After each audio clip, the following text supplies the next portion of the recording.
Hello, everyone, and welcome into GC Live here on Gamecock Central. I feel like I haven't said that in a long time. Jack, what's it been? 2 weeks? 3 weeks? We Might haven't be done one might of these be since the beginning three. of the month. It's been a while since you've been on GC Live, but welcome back, Kendall. I am so glad to be back. It has been a crazy, busy, hectic month. I know it has for you too, Jack, but with college baseball happening here in Charlotte, last week I just did the ACC tournament. Then, of course, all of the Knights baseball games that I have and traveling and this, that, and the other. It has been wild. So it is good to be back with all of you. Hope that everyone is doing well. Jack, how are you doing? I'm doing good, Kendall. Yeah, it has been busy for sure on our end over here at GC, but it's good to see you for the first time here in a few weeks. I mean, it really has been a while since we've done a GC Live together, but it's good to be back on here. We've got plenty to talk about today with football, the schedule. The game times are starting to come out a little bit. We'll obviously talk a lot about the baseball search, but yeah, I'm doing well, Kendall. I know you were doing the ACC tournament last week, so that looked like a lot of fun. The Knights seem to be doing pretty well, but you're doing good? I am doing great. Like I said, just busy. I need a wedding update from you, though, really quickly before we continue because we have to have this weekly Yes. segment always. Yes. So let's go.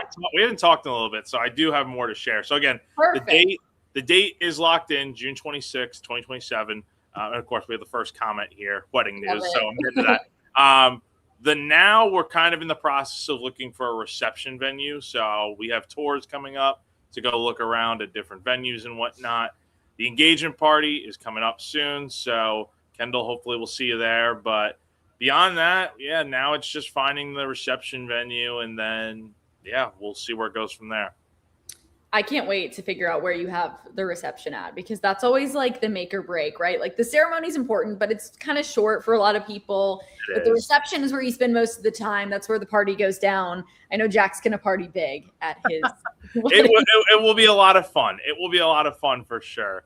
The Um, good news is, though, that Jack does not have to have his wedding during the fall. That's the biggest thing, right? Because you don't have to yes. stress about college football. We'll get into this question here about wedding planning at the end, but we do want to just go ahead and get right into South Carolina football because some of the times have dropped for South Carolina's 2026 schedule. So we need initial reactions. All right, let's look here. Let's run it down. 12:45 on Saturday, September 5th for South Carolina's season opener against Kent State. So just right into it, right into it's not a noon kickoff, but Jack, it is early in the day. And you know that if you're covering the game, that means you have to get up very, very early. Plus September 5th in Columbia at 12:45. It is going to be so hot. Oh my gosh. All right. What do you think? I mean, this was kind of like expected. That'll be on SEC Network, by the way. I won't have to wake up at 5 a.m., by the way. I'll probably, for that type of game, I'll probably get up at like 7:30, 8 o'clock. So I'll be okay.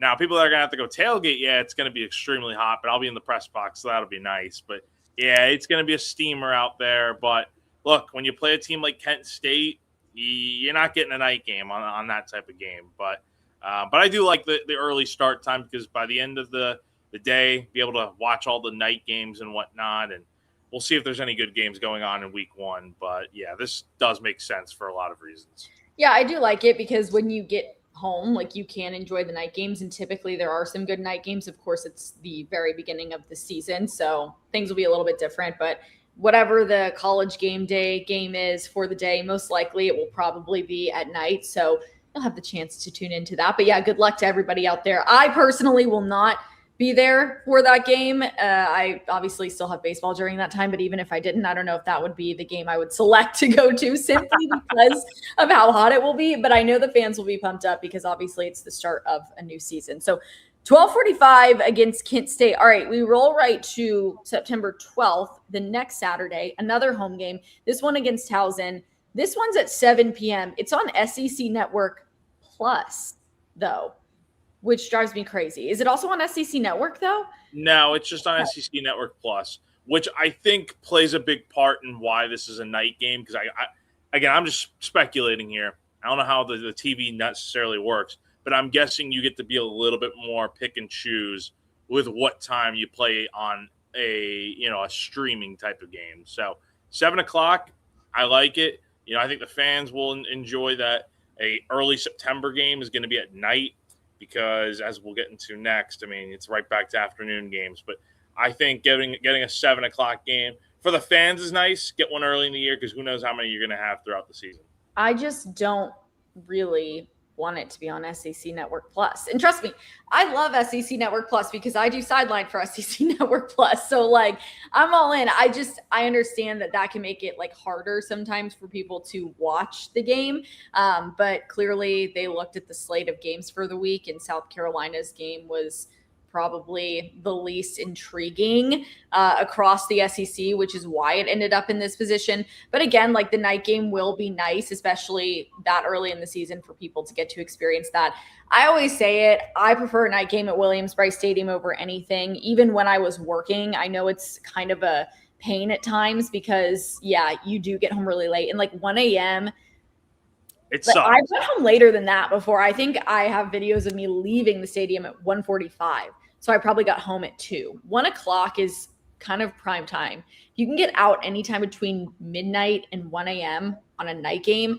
That is a huge win. But Jack, it could be later than that. Especially for a game that's probably going to drag a bit because it's going to be very high scoring for South Carolina. You kind of hope this one's in and out. What are you going to learn from a game like this? Well, hopefully you just get a bunch of the backups in and that's it. But, getting home at 1 a.m. would be very nice, but who knows? I remember night games that would last very long into the night and that would not get to bed till 4 or 5 in the morning. So hopefully you don't have a rain delay or anything. Oh, don't even say that. Don't even say that. What game last year was the rain delay? It was the SC State game. That one was pushed back so far because you had the weather delay. I never experienced a weather delay when I was there. Well, isn't that nice? I know. Isn't that nice for me? I'm so lucky. All right. Next up, Mississippi State. So South Carolina starts the first 3 weeks of the season at home. And this is the third of those 3 weeks. So this is Saturday, September 19th. Mississippi State, it's family weekend. So that's going to be a fun one. It's going to be packed. 4:15 for kickoff, which arguably could be worse than noon. Actually, 4:15, if you're covering, again, we're just speaking from working, that is the worst time, the worst time for a game, in my opinion, because it ruins your entire day. That's just how doesn't ruin it, but it takes away your entire day. So that's just how I view it because you have to get there early. You kind of get some of your morning, watch a little game day, do whatever. I like to go to yoga before I would go cover the games and then do it. But then you're working late into the night. By the time you get back, the night games are already in full force and it's just, it's an interesting time. But it's going to be really hot for that too. That might even be hotter. Cause you're hitting peak heat around 3 o'clock. That makes sense though for the time, just because it's two teams that let's call it what it is. They weren't very good last year. Mississippi State made a bowl game on a technicality of teams dropping out, so they got in. And South Carolina obviously wasn't very good last year, so this makes sense. Look, I guess it's better for the fans that this is a semi. If this were in October or November, you could technically, I guess, call it a night game because by the time it's the second half, it's going to be dark outside. But since it's September, it's going to be brutal temperature-wise outside, I'm sure. But this is an early little test for South Carolina to see where they're at after 2 cupcake games, to see how much progress they've made, and then the following week you're off and rolling with the rest of the SEC schedule. So a nice little test to get the slate going. And those times have not been announced as you look at the rest of the schedule, TBA, TBA, TBA, and TBA. So we'll see how South Carolina does those first 3 weeks, and obviously Alabama too. And then they'll make the decision as to what TV network that game will be on, what time it will be. If I had to guess, I'm just going to guess that's going to be a noon kickoff. But that's my prediction based on absolutely really nothing that would justify me saying that, other than that's just my intuition. My gut tells me 11 a.m. kick in Alabama, noon kickoff Eastern time. That's just what I think. Yeah, we could fly through these real quick. I would say, again, I would think Alabama's going to be a day game out there in Tuscaloosa. I'll go with 3:30 on ESPN or ABC. I think that. Oh, you think they're getting the big time against Alabama? I think so, because think about it. South Carolina should be undefeated heading into that game. Bama, they're going to be ranked.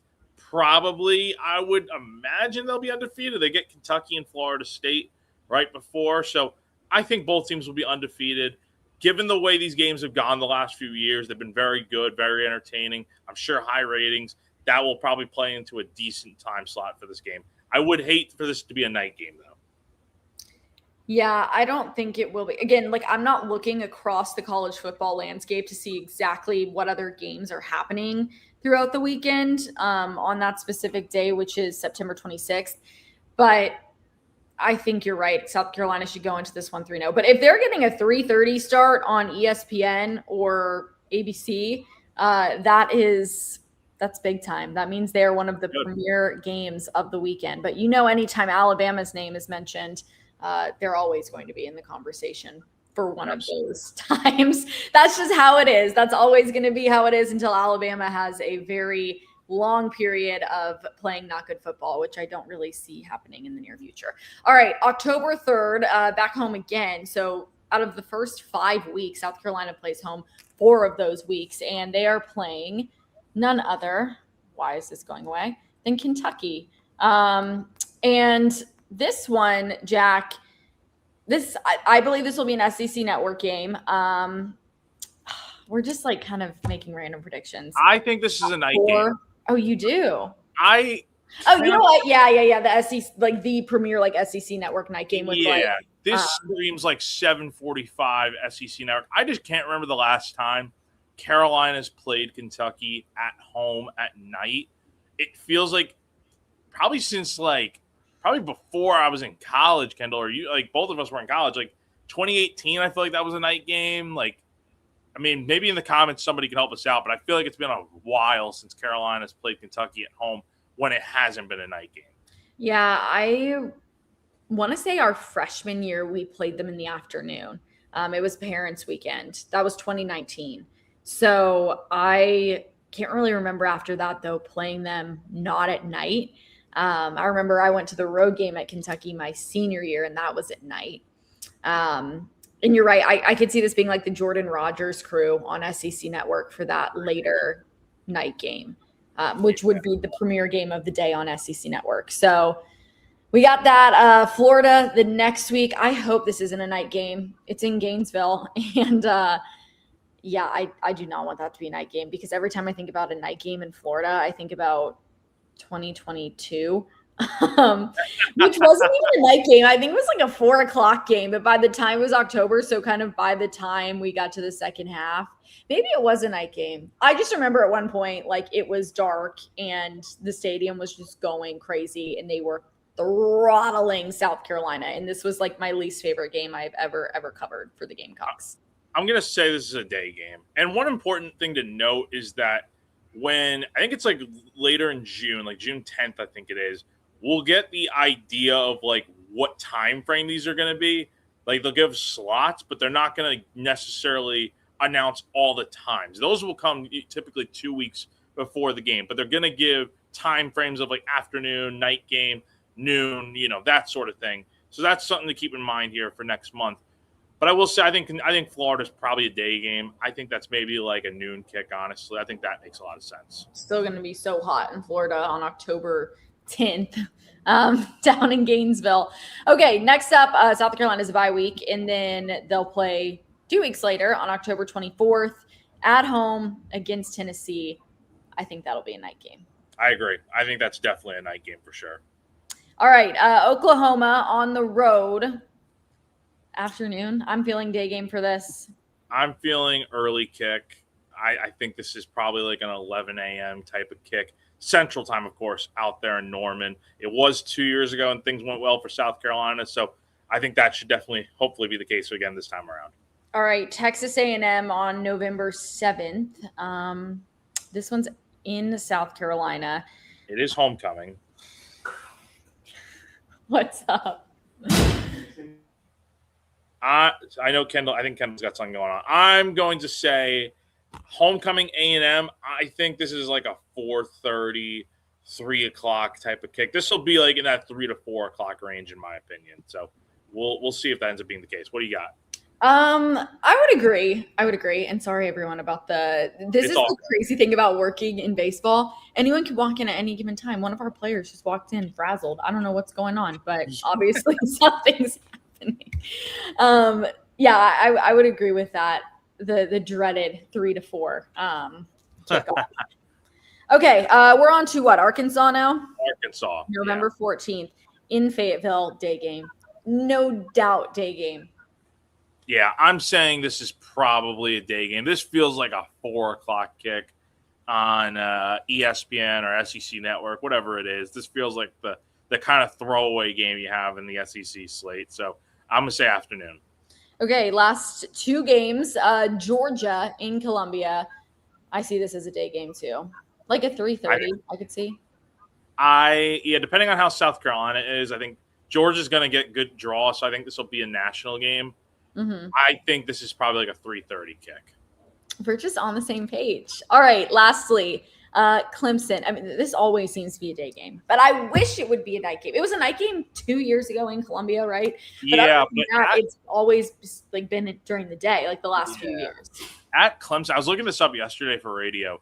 The last time Clemson, South Carolina has been a night game at Memorial Stadium was like the game where Carolina put up like 35 points in like a 56-35 type of game. So I'm going to say this is probably a day game.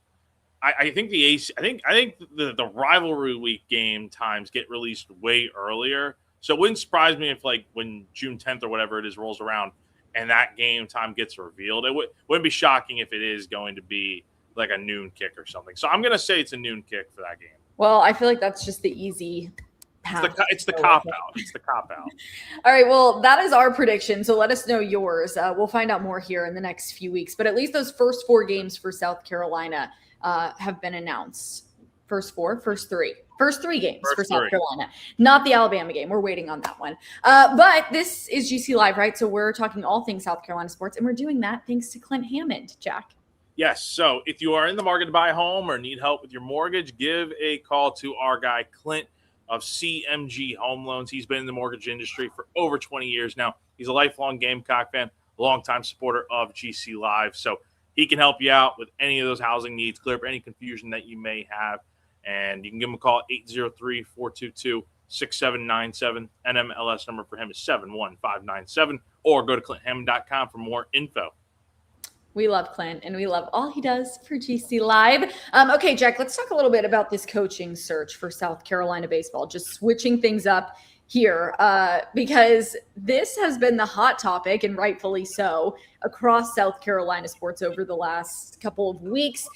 Where is the team at in the process? This is your bread and butter, Jack. When we are talking Jack's favorite thing, we're talking baseball, and Jack, you've been actively involved in covering this search. So let's give everybody kind of the rundown of what's the latest.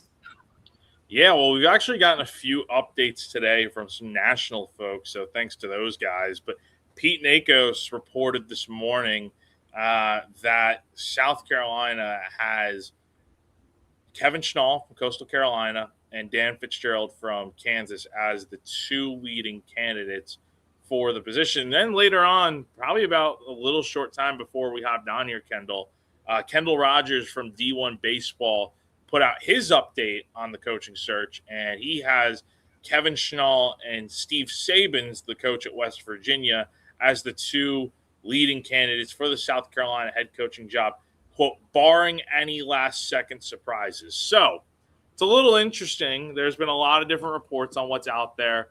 Schnall has definitely been like one of the leading guys for this job the entire time, ever since Paul Mainieri and Carolina parted ways like 2 months ago. It has always felt like Schnall is going to be the guy, and in all these reports, it's seemingly lining up that way.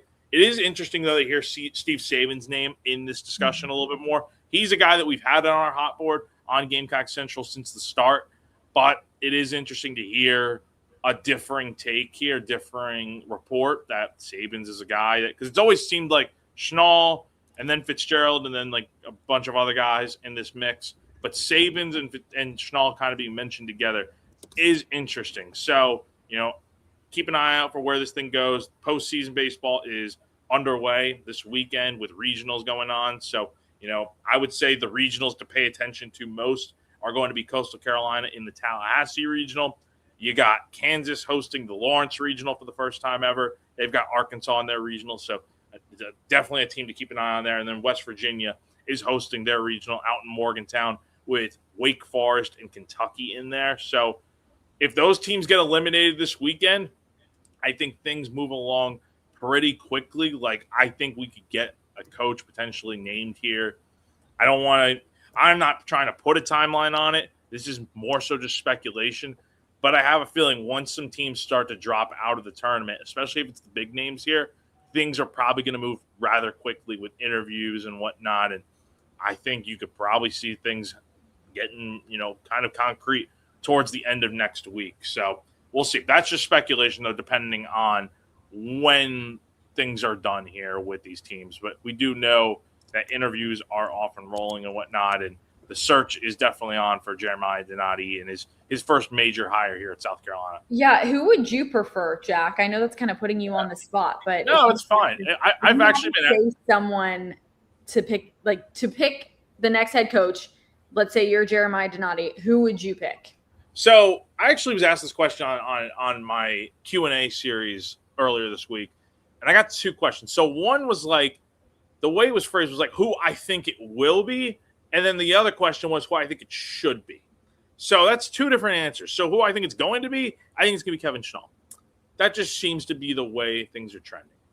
Who I think it should be, I would go with Dan Fitzgerald from Kansas. I just think there is something to be said about a guy that has done exactly what South Carolina is going to need to do these next few years, which is kind of build the program back up to national prominence. It's going to take time, I think. And with, two of the worst seasons in program history, it's fair to expect that next year is not going to be getting to Omaha. So if you looked at what Ed Fitzgerald has done at Kansas, he's done a tremendous job. He's led a complete turnaround for a program that doesn't have much baseball history, doesn't have a ton of resources. He's done a great job out there. And I think that's someone that, with the way he's turned that program around, can certainly be a guy that could do really good things at South Carolina with a bigger salary and more resources to work with, plus just a better overall. I think South Carolina is a better job than Kansas 9 times out of 10, even with the way South Carolina has struggled. And I think Fitzgerald's probably that perfect guy to lead the turnaround, though I think there is something to be said about a guy like a Schnall who's done a really good job at Coastal Carolina, and a Steve Sabins who's done an excellent job with the Mountaineers out there in Morgantown. I had to move locations. This is crazy. I don't know what's going on today. Can you hear me? Yes, I can. I guess a lot of different things are going on. This is a hectic day here at the ballpark. No, I just moved locations literally like a couple steps out. I think that is Hold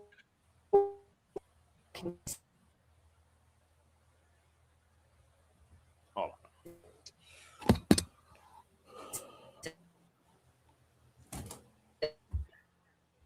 Right, Jack. Like, people are going to be Kevin Schnall. He's in the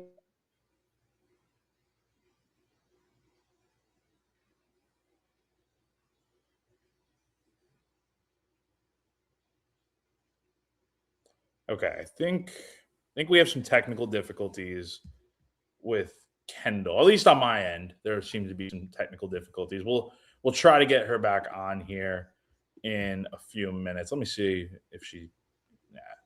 Not working right now. Yeah, okay. So you guys could see that too.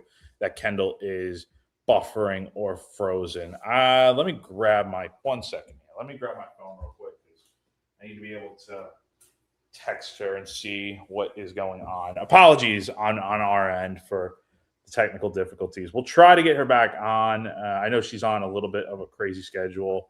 1 second here.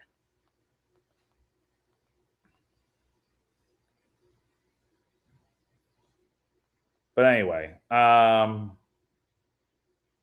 yeah, so I don't know what is going on that end, but we'll try to get her back in here if we can. If not, no worries. But Anyway, as we were kind of talking about here, as I'm moving back locations, I thought it was my signal for a second, so I was moving inside to try to get a better signal. Got some things going on at my parents' house, but anyway, as I was talking about before, could not hear what Kendall was saying.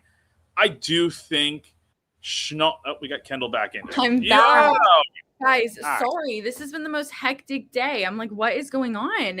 Usually I'm in my little spot, but then I guess everyone needed to go in there for something. So we're good though. We're back. All right. So anyway, I did not hear a lick of what you were saying. So please, the floor is yours. I think that what you were saying about Kevin makes 100% sense. Like if someone were to ask me the same question, I would say the same thing. I feel like he is the guy that South Carolina is ultimately going to get. He's been the name that's been talked about the most. But it's a lot of pressure right now for Jeremiah Donati and for this program. Like you cannot, not to be dramatic about it, but you can't really mess up this hire. This is so critical. It is so important for South Carolina because this is a school that prides itself on its baseball program. And we've seen that program be in shambles now here for a couple of seasons, which is not acceptable to the fan base. So when you think about really prominent hires and some of the most important moments in South Carolina history when it comes to these coaching searches, this is probably one that's going to be towards the top because this can make or break the program for a while. South Carolina's had so much success. They've been able to ride on that success. And I don't think that it's fully in the rear view mirror. I still think people look at South Carolina and see the program and see the school as a great baseball school, but they've struggled. But the more and more you continue to struggle, the less relevant you become and the more you'll face those consequences as the years go on. Now it's a little different, right, with the transfer portal now, and you do have the opportunity to make adjustments year by year and get different guys and money talks and blah, blah, blah. But it's still just the relevance of it. Of course, it's been, well over a decade since South Carolina has won the College World Series. You were still seeing the team in regionals and super regionals being competitive up until the last couple of years. And now it's up to the point where it's well, if you're not showing that you're competitive here soon, people are just going to start to forget about it all in all because the past becomes the past. So this is a big one for Jeremiah Donati. And I don't think you can overstate that, Jack. Absolutely. This search is one that could set the program up for years of success and get right back on track. I don't think that, as bad as the last 2 years have been for South Carolina, I don't think it's that crazy to think that if you get the hire right, this program can be right back to where it was a few years ago when they were making the postseason and were having more success. So yeah, this is definitely a critical hire. This is a lot of pressure on Jeremiah Donati, but based on everything we're hearing so far, it feels like this thing is going in the right direction. Now, you can have all these candidates in mind. It's another thing for them to say yes or no to the job, right? So you gotta figure out a way to talk them in to leaving their current situation, which most of the jobs that they're in right now are better situations than South Carolina because they're in the postseason and looking to go on deep runs to Omaha. The way South Carolina can get this thing done, I think, is the fact that they can offer more salary and more resources than any of these other programs. I think that is something to keep in mind here. But you're really going to have to sell them on coming to a place where it is going to take a little bit of time to get them back on track. But it is an SEC job. It is a school with a lot of baseball history. The facilities, I think, could use a little bit of upgrading, but I think the facilities are very good. And when South Carolina is at its best, that place can hold a lot of people, and it gets very rowdy very quick. But at the same time, it is going to take a little bit of time, and that's going to be the main tough selling point, is convincing someone to come here to lead a little bit of a rebuild. When do you think we'll know for sure? That's a great question. I think it depends on when these teams get eliminated in the postseason. That's really the thing. Again, if Coastal, Kansas, West Virginia all go out this weekend, then I think it becomes very simple that this hire will be made sooner rather than later. But if they all go to the supers and are advancing, then it may take a little bit more time. But I think if I had to guess, I would say within the next week or two, we'll probably know for sure who the coach is going to be. Because I think at least one of those teams may end up going out. Maybe it's Coastal, who knows? And maybe that makes it a lot easier for South Carolina to just go after Schnall. But that is the dilemma here, is that a lot of the coaches you're interested in are on teams that are in the postseason right now. Yeah, well, it's a dilemma, but it's also a good thing because you're seeing these coaches find success. So obviously South Carolina would not be going after them if they weren't having that success. All right, Jack, any final thoughts on this coaching search? I think it's been a little slow at times, but I think that's just because South Carolina season's over now. It's been over for over a week. You're just waiting. It's a waiting game right now. And I think hopefully here within the next few weeks, we'll know for sure. And then from there, Carolina can really start turning this thing around. But I'm looking forward to seeing when things happen. And look, I'll be flight tracking here hopefully relatively soon, and we'll see. Hopefully, I won't need to go stake out at the airport for a few hours. Flight tracking is crazy. Yeah, no, but I mean, you got to do what you got to do. Gotta do what I gotta do. So, all right, Jack.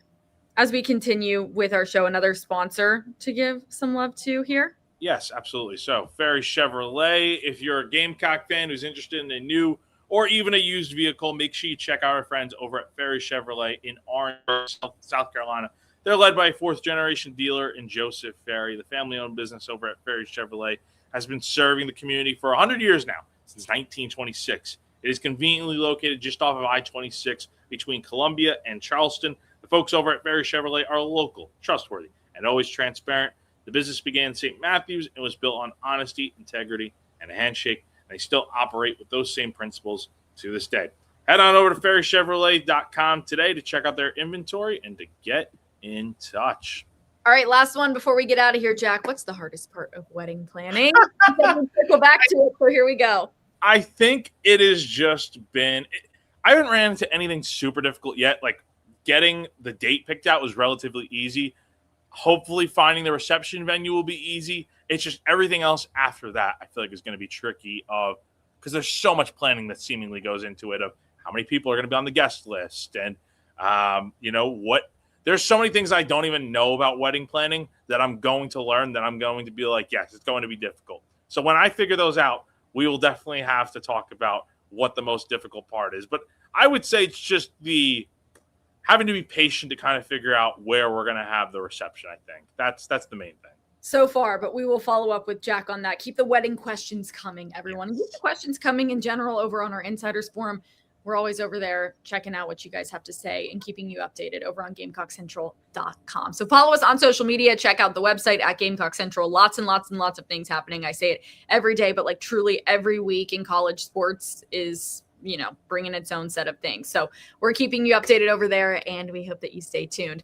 That's going to do it a little quicker today here on GC Live, but we'll be back with you next week. Sorry for the couple-week hiatus. Missed you guys, but so glad that we're back. All right, for Jack Veltri, I'm Kendall Smith. This has been GC Live here on Gamecock Central. We'll see you soon.